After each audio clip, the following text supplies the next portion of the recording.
કોળી સમાજ આયોજિત 19મા સમૂહ લગ્નમાં આપણે વચ્ચે ઉપસ્થિત આજ વિસ્તારના પૂર્વ ધારાસભ્ય અને ગુજરાત સરકારના પૂર્વ મંત્રી એવા આરસીભાઈ મકવાણા, એવા જ સમાજના આગેવાન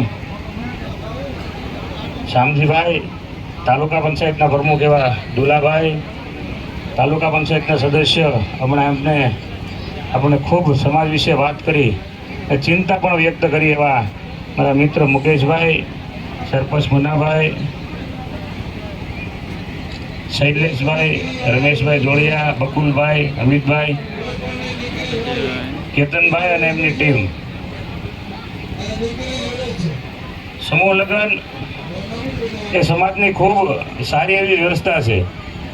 આપણે સમૂહ લગ્ન કરીએ છીએ, શા માટે કરીએ છીએ બધા જાણતા હોય છે કે ખર્ચ ઓછા થાય. આપણે જાણવા છતાં ઘરે લગ્ન જેટલો જ ખર્ચો કરતા હોઈએ. એટલે ખરેખર સમૂહ લગ્ન આપણે એટલા માટે જ કરતા હોઈએ કે ખર્ચો ઓછા થાય, અને ઘરે એટલો જ ખર્ચો કરતા હોય છે તો સમૂહ લગ્નનો કોઈ મતલબ નથી રહેતો. કારણ કે આપણે જોઈએ છે ગામડે જતા હોઈએ, ઘરે પણ લગ્ન થતા હોય, સમૂહમાં પણ લગ્ન થતા હોય, પણ સમૂહ લગ્ન કરીએ છીએ તો ખરેખર એનો હેતુ બર થાય. ઘરના ખર્ચા છે એ આપણે બંધ કરી દેવાથી તો જ ખરા અર્થમાં આપણે સમૂહ લગ્નમાં લગ્ન કર્યા એ ખરા અર્થમાં એ કહેવાય. એટલે મારે વધારે વાત નથી કરી, પણ મુકેશભાઈ હમણાં વાત કરી સમાજના આગેવાનોની જે ચિંતા છે. ઘણી વખત આપણા સમાજમાં એવા પ્રસંગો બનતા હોય અને અમારા પાસે પણ એ પ્રસંગો એ ફરિયાદના રૂપમાં આવતી હોય, કોર્ટે પહોંચી ગયા હોય, ત્યારે આગેવાન તરીકે અમારી એવી ભલામણ હોય, કોર્ટ કેસ હોય મુકેશભાઈ, તો કોઈ એક પક્ષ જીતે તો એક ઘરે દીવો અને બીજા ઘરે અંધારું. આ વાસ્તવિકતા છે. પણ એ કેસમાં સમાધાન થાય તો બંને ઘરે દીવા થાય, બંને ઘરે અજવાળું થાય. અને આ કામ જે છે એ સમાજના આગેવાનો કરતા હોય. ઘણી વખત સમાજના આગેવાનો થાકી જાય પછી કોર્ટે પહોંચે અને ત્યારે અમારી પાસે ફરિયાદ આવે, ભલામણ કરવા માટે કહે, તો એમની અપેક્ષા એવી જ હોય કે અમારા તરફથી જ ભલામણ કરો. પણ સમાજના આગેવાનોની જવાબદારી હોય છે કે બંનેને ન્યાય કઈ રીતે મળે. ત્યારે જાણીતા અધિકારીઓ હોય, વકીલો હોય, હું મુકેશભાઈને ઘણી વખત ફોન કરતો હોય ત્યારે એવી વાત કરતો હોય કે મુકેશભાઈ, સમાજ આ કિસ્સામાં થાકી ગયો છે, એનું કાંઈ હાલું નથી, હવે કોર્ટે પહોંચ્યું છે, તમારા સુધી આવ્યું છે, તો તમે એવો નિર્ણય લ્યો. એ નથી સમજ્યા, પણ આપણે સમજીએ છીએ કે તમે એવો નિર્ણય લ્યો કે બંને પક્ષને એ ન્યાય મળે અને સમાધાન રૂપી એ વલણ અપનાવી અને આગળ વધે અને સમાધાન થાય. આ કામ સમાજના આગેવાનો કરતા હોય.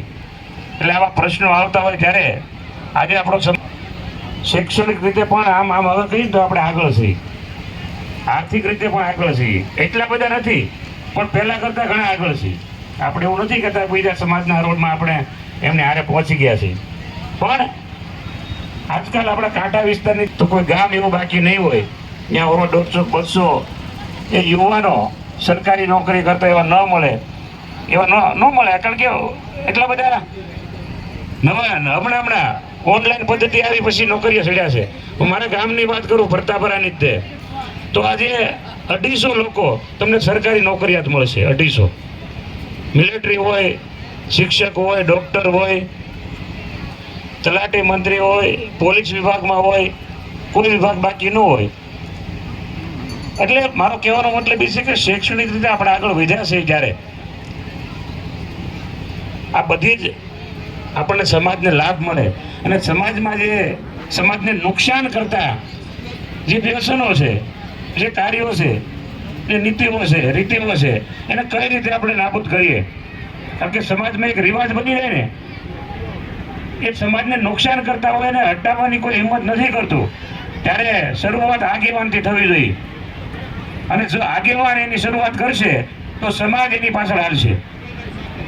અને આ જે સાહસ છે એ અહીંયા બેઠા આગેવાનોએ કરવું જોઈએ. પછી એમાં માન મળે, અપમાન મળે, સન્માન મળે કે ન મળે, પણ એ આપણી આગેવાનોની જવાબદારી છે. ને આપણે એ શીલો સાથ કરશું તો એની પાછળ સમાજ હાલશે. વધારે નથી કેવું, સમય ઘણો બધો થઈ ગયો છે, વક્તાઓ પણ ઘણા બધા છે. અહીંયા ખૂબ વિશાળ સંખ્યામાં સમાજ બેઠો છે. શાંતિપૂર્ણ આ સમૂહ લગ્ન અહીંયા હું જોઈ રહ્યો છું. કેતનભાઈ હમણાં એવું કહેતા હતા કે ગૌતમભાઈ કચ્છભરમાં પહેલી વખત નથી આવ્યો. અહીંયા વાલભાઈ હતા, ગગુ બાપુ હતા, ત્યારે પણ હું ઘણા પ્રસંગોમાં અહીંયા આવ્યો છું. બીજા હારા નરસા પ્રસંગોમાં પણ આવ્યો છું. કારણ કે આખું ગામ સમાજનું છે, ઘણા બધા સાથે નાતો છે.